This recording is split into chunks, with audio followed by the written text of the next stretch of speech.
Welcome to this TV Tacoma Forum for Metropolitan Park District of Tacoma. I am Noel Higgins of the League of Women Voters, Tacoma Pierce County, and I will be moderating. The League of Women Voters is a nonpartisan organization whose mission for the past 101 years has been to empower informed and active participation of citizens in government.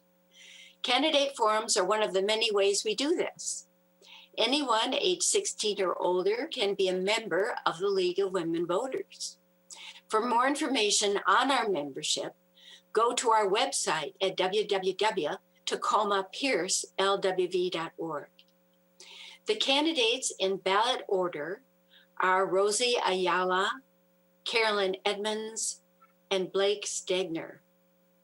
Welcome, and thank you for being here. You have agreed to our ground rules, which, among other things, say that you will not discuss each other in your answers. Will you please verbally agree to this important ground rule? I agree. I agree. Wonderful. Thank you so much. Candidates have 2 minutes for opening statements, 90 seconds for each question, and 1 minute for closing statements. Our timekeeper is Terry Baker. She will signal you when you have 1 minute remaining. Let's see. No, I guess we're not going to do the 1 minute. She will signal you when we have 30 seconds remaining, 15 seconds, and when it's time to stop. At the final signal, you may finish a short sentence. In ballot order, Rosie Ayala will give the first opening statement, followed by Carolyn Edmonds and Blake Stegner. Rosie, your opening statement, please. Thank you, and good day, everyone. First and foremost, I'd like to thank you for the opportunity to share today and for the work you do in encouraging informed decision-making.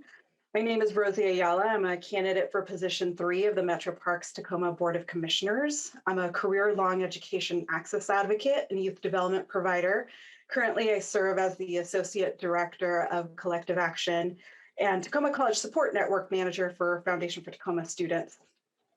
I'm running for Parks Board because of my work with youth and the importance that parks and recreation services play in the social, emotional health, physical health, and leadership development of young people. And if we're honest, adults as well. Personally, I know I would have had a difficult time adjusting to COVID restrictions if it wasn't for the parks in Tacoma and the recreational activities put on by community groups seeking mental and physical health during the stay-at-home directives, which luckily we no longer have. Regardless of my personal experience as an adult, I know that I had this as a child as well. Most of our underserved and underrepresented youth often gain social capital through parks and recreation services. Over the years, I cannot tell you how many young people and families I've worked with that had not visited staple grounds like Owens Beach, Point Defiance, Titlow Park.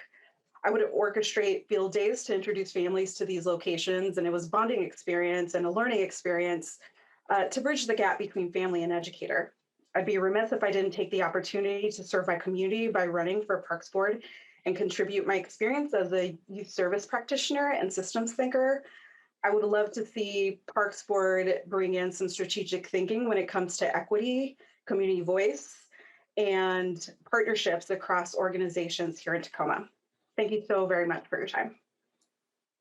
Thank you. Next, Carolyn, your opening statement, please.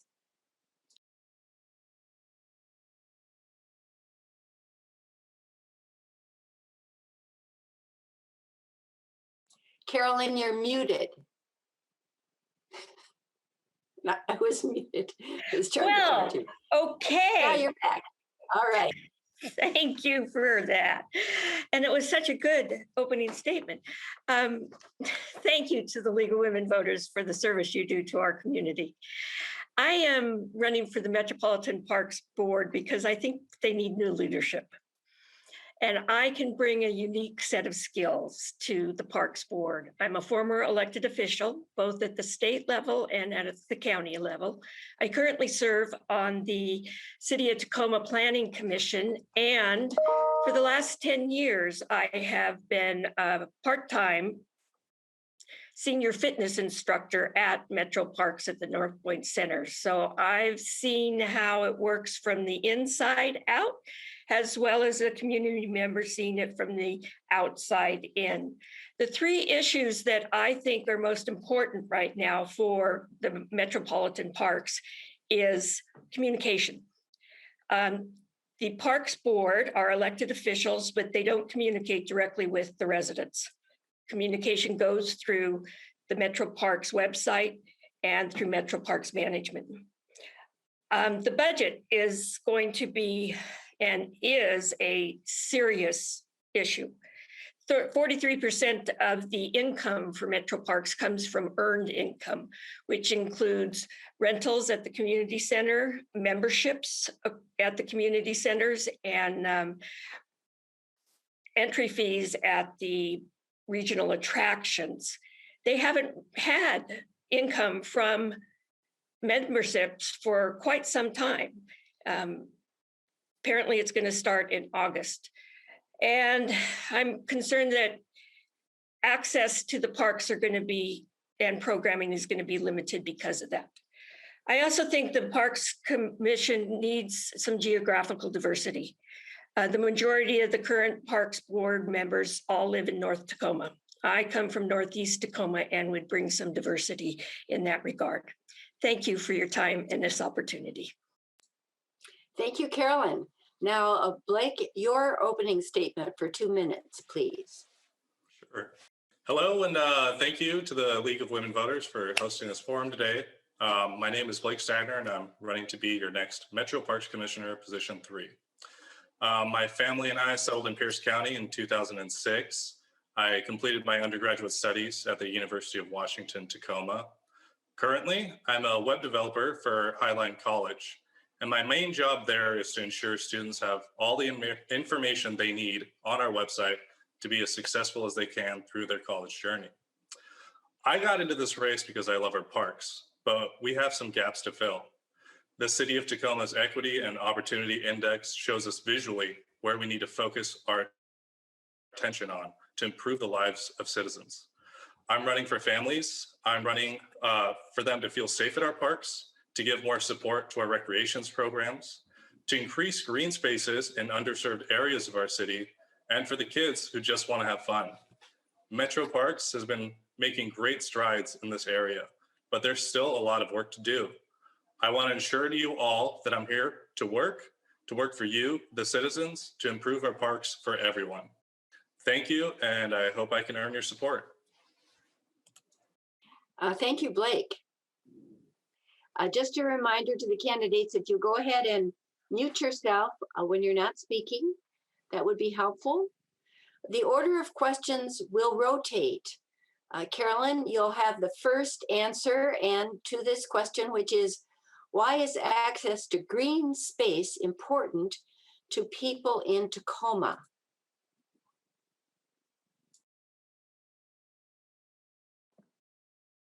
Thank you. Access to green space is important to everyone, but I also think those of us who live in the Northwest have a particular affinity for our green space, open space.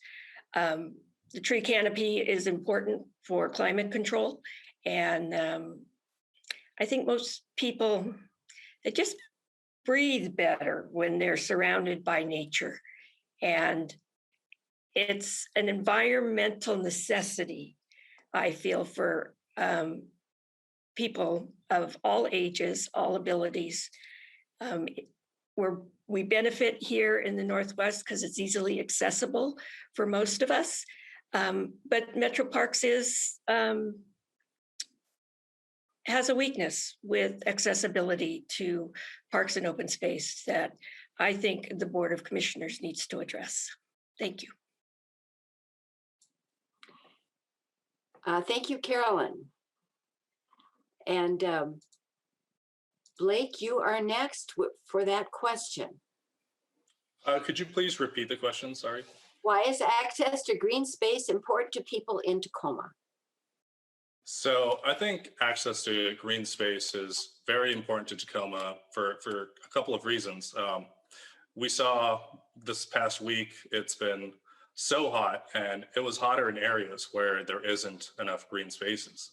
That's one of the reasons we need more green spaces. And people want to get out, and it's a great area to get some exercise. I live right next to Wright Park. I don't know what I do without it. I walk there most every day. My dog, and it also increases the attractiveness to our city and makes people want to come here. And that's why people stay here. Our Metro Parks is huge. We have 85 facilities, and I believe we need to maintain those and increase access to it to parts of the city that don't have as much. So, yeah, thank you. Thank you, Blake. Rosie, your response, please. Can you repeat the question again? I'm sorry. No problem. Why is access to green space important to people in Tacoma? Of course. Access to green space for Tacoma residents is important for community building. I think when it comes to meeting people for like play dates, it helps families. It helps increase a thriving sports community. I know I'm particularly fond of our pickleball community, go to parks every weekend to play. And when we have equitable space across Tacoma, and as a resident of South Tacoma, I know we're missing some green space over here and would love to bring in some more.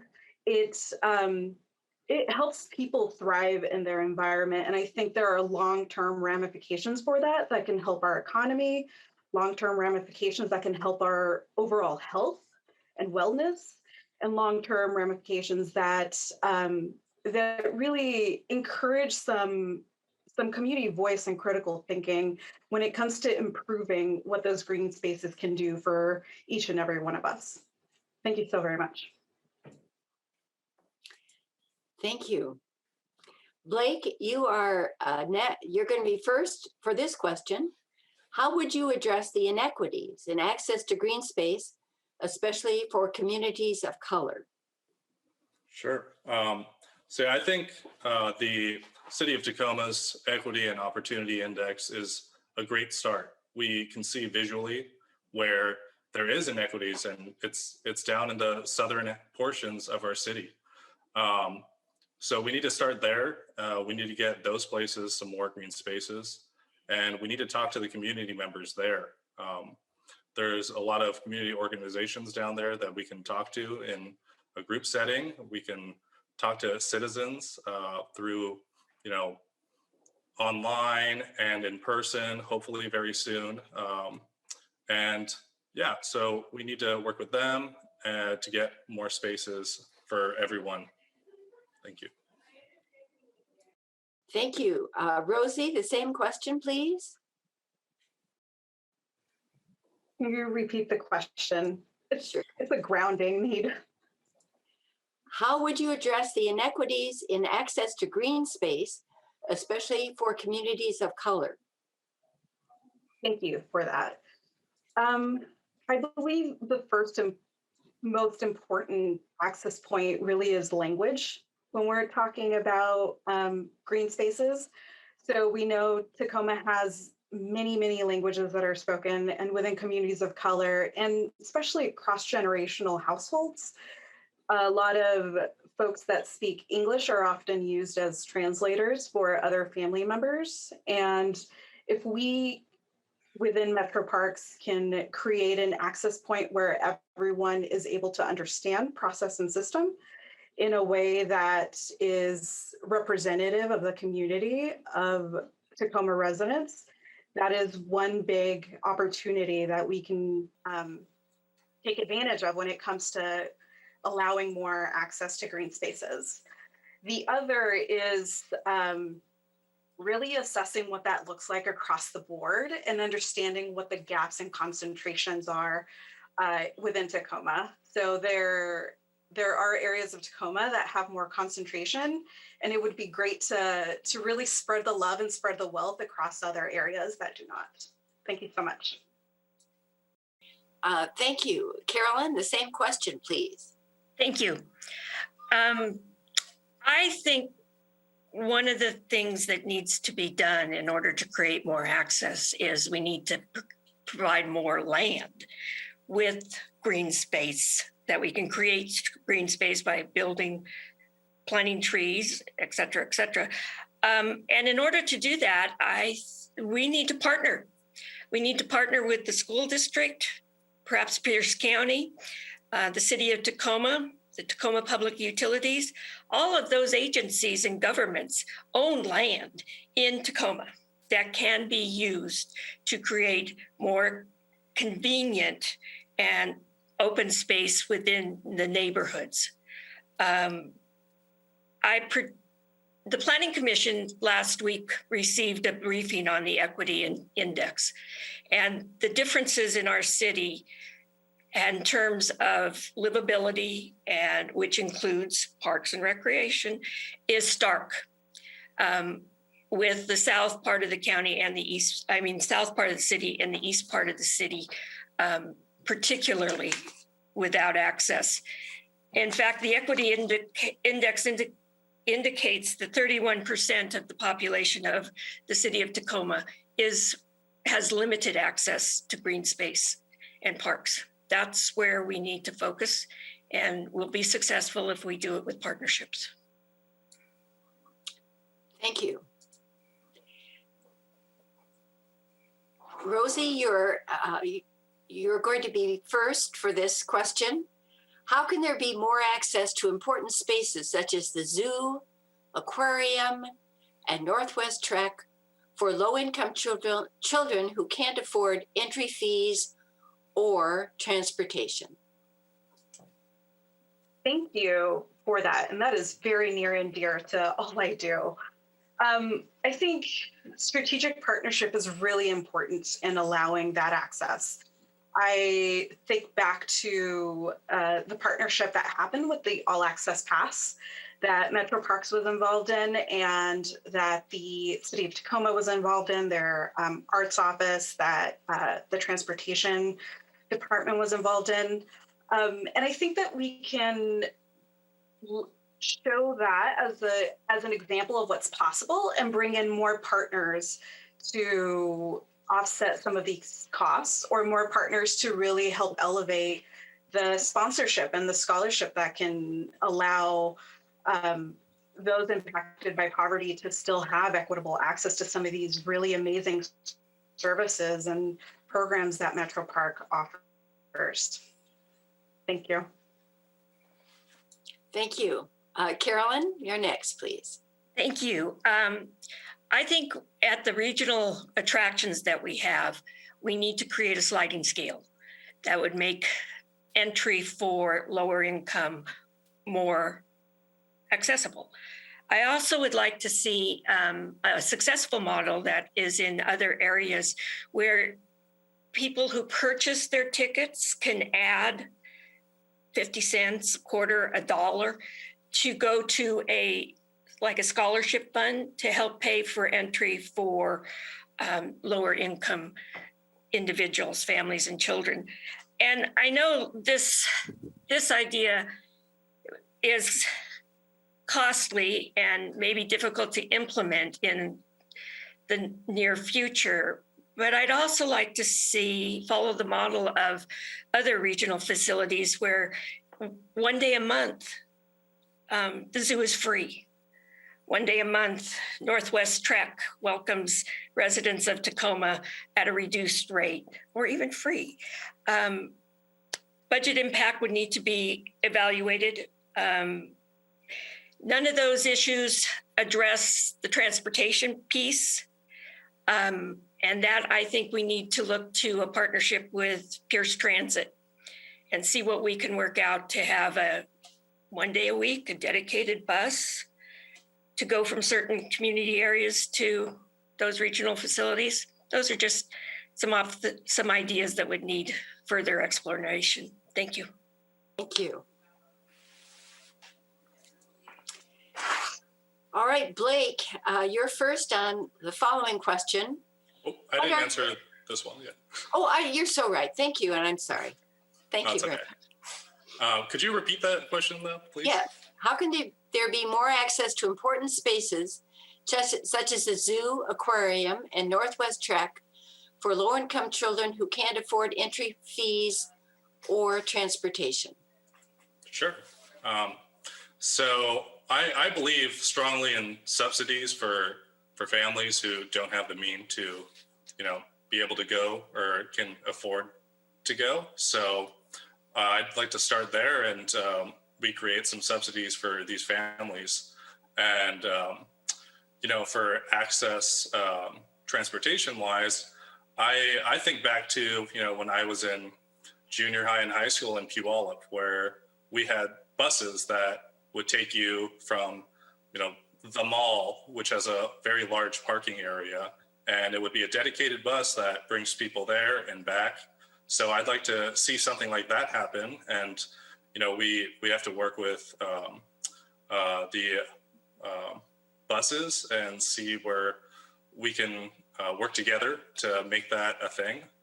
So yeah, I believe in subsidies, and we need dedicated buses, maybe on certain days or, the weekends, and perhaps partner up with schools to use some large parking lots in high schools, junior highs, to facilitate that.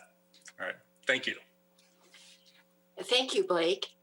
And we have just a few minutes before we need to close. So I'm going to suggest that the next question be a 60-second question for all three of you. And Blake, you will go first. What are your strategies to communicate with constituents and ensure that the Parks Department addresses their concerns? Sure. So I have a two-part strategy. One would be, in person. I love our neighborhood councils that we have in our city. I'd like to go there to their meetings and address some things coming up with the Metro Parks and get their input, and as well as other community organizations.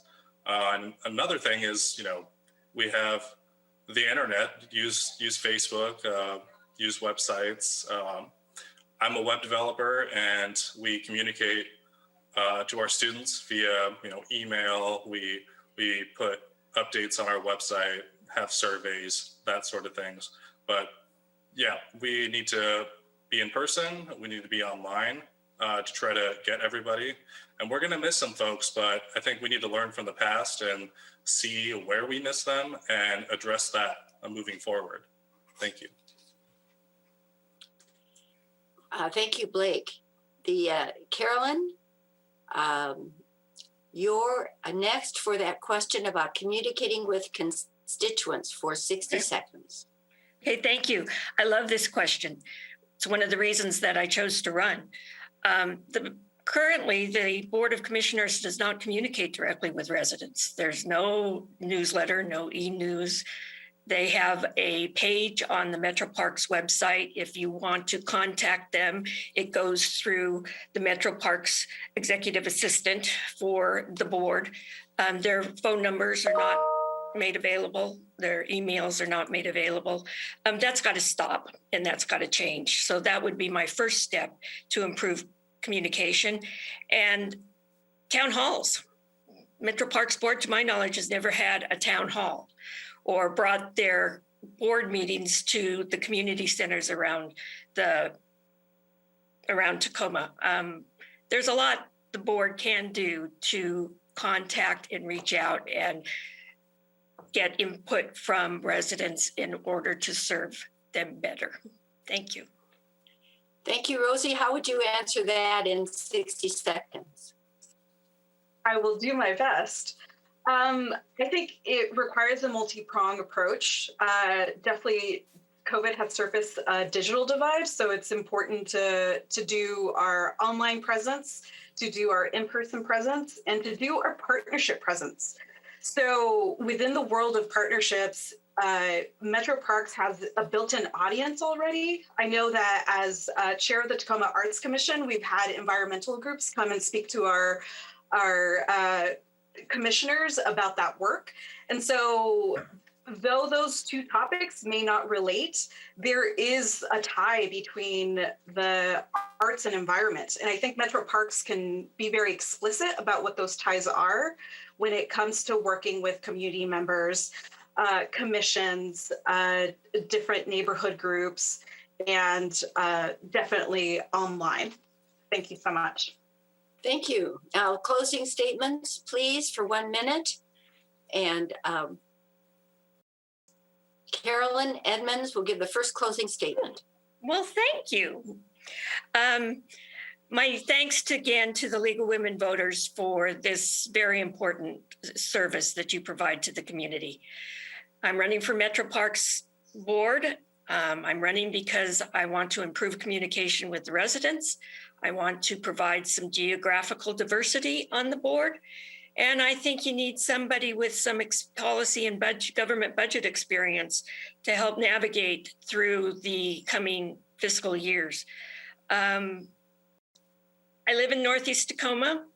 I serve on the City of Tacoma's Planning Commission, and I would very much, to all the viewers out there, ask for your vote. Thank you.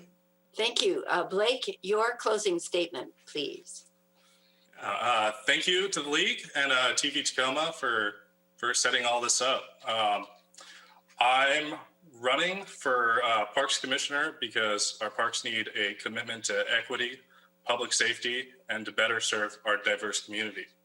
I love Tacoma, our diversity, our grittiness, and environment. This is a great city made better by our parks. If you haven't already, please register to vote. Please vote. And I hope I can earn your support. Thank you. Thank you, Blake. And Rosie, you have the final closing statement, please. Thank you. I want to share my deep appreciation with you all, including my fellow candidates. Public service is an investment and a commitment, and it's important to ensure inclusivity so that all can see themselves represented by decision makers. I'm running for our youth, for active park users, and for those that want access to our parks. Most importantly, I'd like to end with an encouragement for all to talk to a friend and to ensure that people are registered to vote and that they do so on time. I think of all of those turning 18, those moving to Tacoma boundaries, and those that have recently become eligible to vote. We all have a role to play in increasing our voter turnout and become informed voters. I hope to have your support as I run for Parks Board, and I'd like to thank you for all that you do. Thank you to the candidates and to those who are watching. Rosie Ayala, Carolyn Edmonds, and Blake Stegner are the candidates for Metropolitan Park District. Thank you to TV Tacoma and to our timekeeper, Terry Baker. Read your voters pamphlet. Go to vote411.org, where you can find answers to questions posed to all the candidates running for office this time, and read the candidates' websites. Look for your ballot in your mailbox on July 16th or shortly thereafter. Use one of the 46 drop boxes in our county, or mail your postage paid ballot as soon as you receive it. As soon as possible after you receive it. And thank you for participating.